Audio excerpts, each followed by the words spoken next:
Bienvenidos a la meditación diaria, camino a la transformación. Un tiempo para crecer en Dios y su palabra. No te olvides suscribirte en el canal, activar la campanita y aceptar todas las notificaciones. Y recuerda dar me gusta. Comencemos. Muy buenos días para todos. Les habla María Fernanda Díaz Prado desde Santiago de Chile.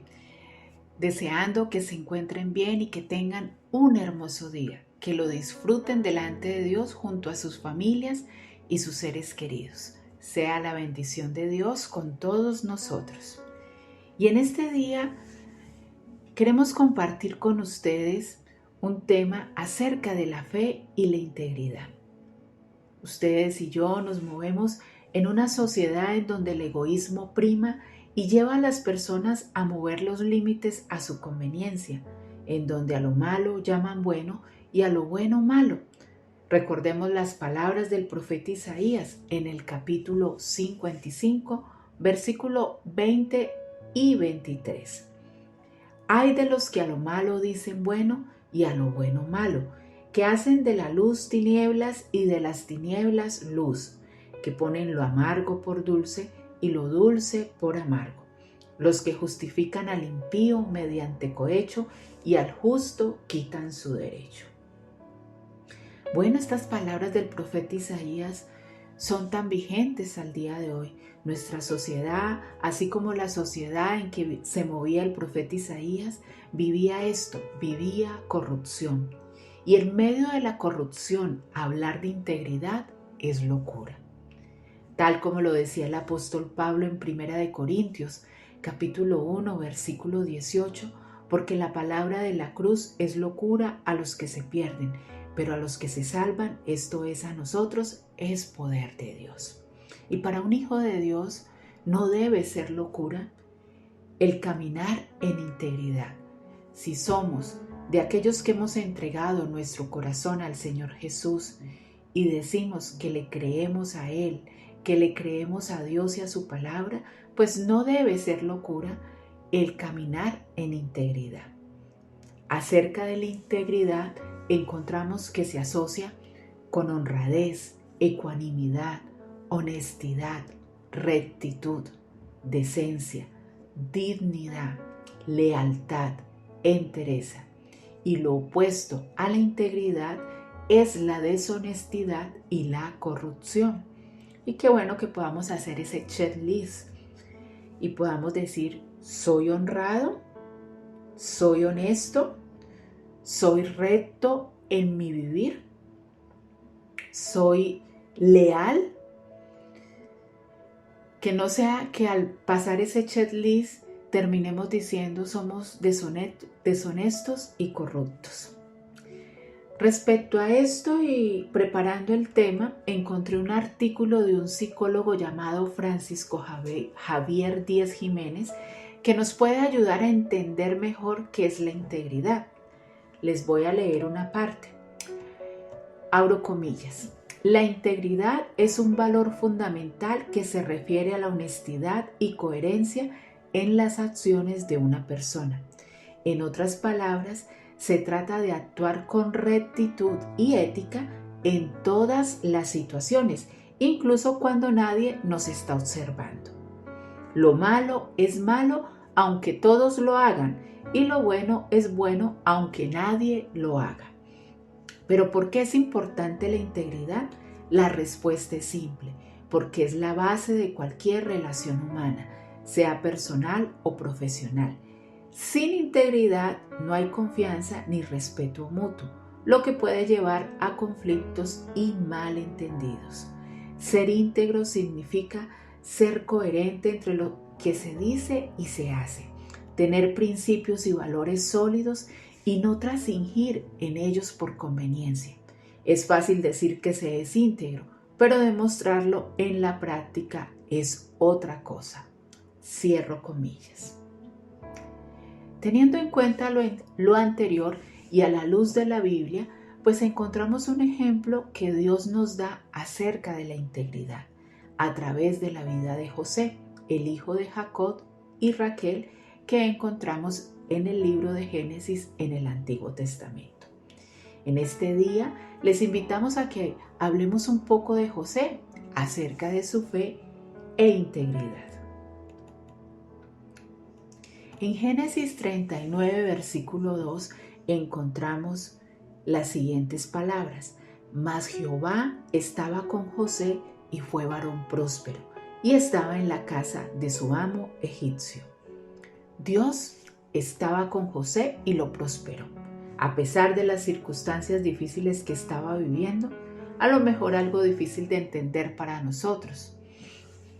Recordemos que José fue vendido por sus propios hermanos, quienes le tenían envidia.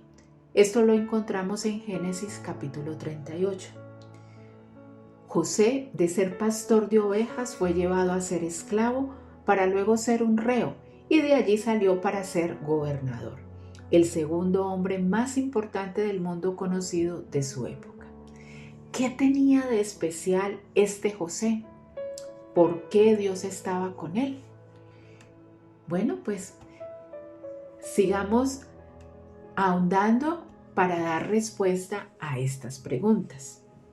En Génesis 39, versículo 9, se nos presenta una situación que vivió José y que nos da la clave, nos muestra lo especial que era este varón. Este versículo dice: No hay otro mayor que yo en esta casa, y ninguna cosa me ha reservado sino a ti, por cuanto tú eres su mujer. ¿Cómo pues haría yo este grande mal y pecaría contra Dios? ¿Qué podemos ver en este pasaje? Bueno, que José era un hombre íntegro. A pesar de la juventud con que llegó a Egipto a servir en la casa de Potifar, no se dejó llevar por sus emociones, por las pasiones juveniles, ni las de los de su entorno. No dejó que Egipto, con todo su esplendor y costumbres, permeara sus principios, sus convicciones. Era un hombre que vivía en la presencia de Dios, se movía delante de él. Tanto en lo privado como en su actuar público se desenvolvía con integridad. Su confianza en Dios lo llevaba a vivir buscando siempre agradarle. Por su mente no pasaba el ir contra Dios y sus principios, tal como lo vemos cuando expresa en Génesis 39, versículo 9, la parte D. ¿Cómo pues haría yo este grande mal y pecaría contra Dios? Les invito a que reflexionemos al respecto. ¿Somos íntegros como José? ¿Será que cuando tenemos alguna situación apremiante, alguna tentación, nosotros respondemos de la manera que contestó José? ¿Cómo pues haría yo este grande mal y pecaría contra Dios? Esta debería ser la respuesta de todo hijo de Dios ante las tentaciones. Pero en ocasiones tenemos que decir que no hemos contestado de esta manera, a lo mejor. Él no solo decía que creía en Dios, con su manera de vivir lo demostraba en su día a día. Su fe lo llevó a vivir en integridad. Asimismo, entonces, ¿qué aprendemos nosotros?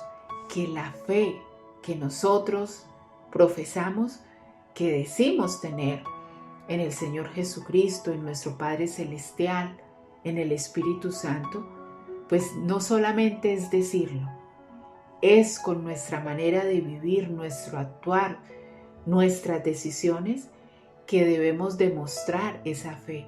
Y esa fe nos tiene que llevar a vivir en integridad y no tener una careta ante el público, ante los de afuera, de una manera, pero en lo privado de otra manera, no.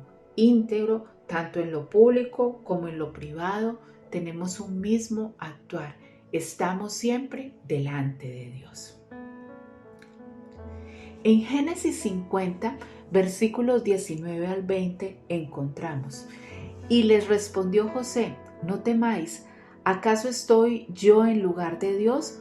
Vosotros pensáis mal contra mí, mas Dios lo encaminó a bien para hacer lo que vemos hoy, para mantener en vida a mucho pueblo. Cuando revisamos la historia de José y sus hermanos, encontramos que mientras sus hermanos vivieron con culpa y miedo por las represalias que pudiera llevar a cabo José, él decidió por el contrario confiar en Dios y sus propósitos para su vida. Su fe lo llevó a refugiarse en las manos de nuestro Padre Celestial y dejar tratar su corazón, limpiarlo de rencor, dar espacio para el perdón, entender que en las manos de Dios todo obra para bien.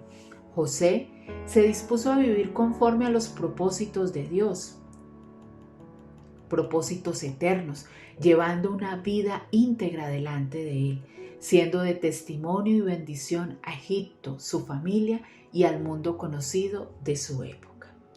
Con esta hermosa enseñanza para el día de hoy, les invito a que me acompañen en esta oración. Padre Celestial, me encomiendo en tus manos. Te doy gracias por lo que día a día me enseñas en tu palabra. Hoy me enseñas a través de la vida de José, el hijo de Jacob y Raquel, acerca de la fe y la integridad. Y te pido en el nombre de Jesús que hagas de mí una persona de fe que camina en integridad. Trata mi corazón con tu eterno amor y misericordia. Límpialo de toda maldad y lléname de tu Santo Espíritu. Usa mi vida para tus propósitos eternos. Ayúdame a fortalecer mi fe en ti. Que al estilo de José viva cada día es con mi mirada, con mi corazón puesto en ti. Que mi caminar te sea agradable y siempre busque es hacer tu voluntad. Te lo pido en el nombre del Señor Jesús. Amén.